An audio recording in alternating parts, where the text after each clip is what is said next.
ये क्वेश्चन हमारे पास लिया गया था, ये हमारे पास पास्ट पेपर में आया था 2013 के अंदर। ओके, ये 2013 का क्वेश्चन। यहाँ पे the diagram show a metabolic pathway, ये एक मेटाबॉलिक पाथवे है डायग्राम के अंदर।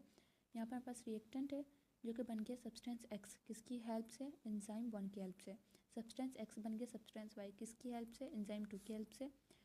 सब्सटेंस वाई बन गया हमारे पास जो एंड प्रोडक्ट जो कि हमें रिक्वायर्ड था, किसकी हेल्प से? एंजाइम 3, यानी कि एक रिएक्टेंट से एंड प्रोडक्ट बन रहा है, 3 एंजाइम्स के अंदर शामिल है।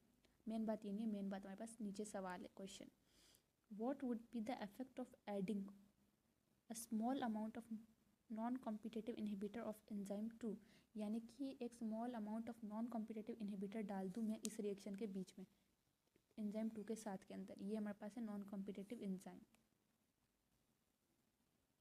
ठीक है, यहाँ पर मैंने नॉन कॉम्पिटिटिव एंजाइम डाल दिया। अब हमें ये स्मॉल अमाउंट में, क्योंकि यहाँ पे मेंशन है हमारे पास स्मॉल अमाउंट, अब मुझे यहाँ पर बताना है कि इसका क्या इफेक्ट होगा रिएक्शन के ऊपर। So enzyme 2 would be partially denatured. क्या एंजाइम 2 पार्शियली डीनेचर्ड हो जाएगा? बिल्कुल नहीं, क्योंकि हमारे पास स्मॉल अमाउंट में यहाँ पे हमारे पास मेंशन है, गलत। Substance x would be increases in concentration. क्या सब्सटेंस एक्स बढ़ जाएगा यहाँ पे इनहिबिटर डालने की वजह से? बिल्कुल नहीं। Substance why would no longer be formed. क्या सब्सटेंस वाई बनेगा ही नहीं, क्योंकि हमने स्मॉल अमाउंट डाला है, तो इसका मतलब ये नहीं कि हमारे पास सब्सटेंस बनेगा ही नहीं। The initial reactant would no longer be metabolised, यानी कि जो इनिशियल रिएक्टेंट है would no longer be metabolised, ये स्टेटमेंट का कोई मतलब ही नहीं है।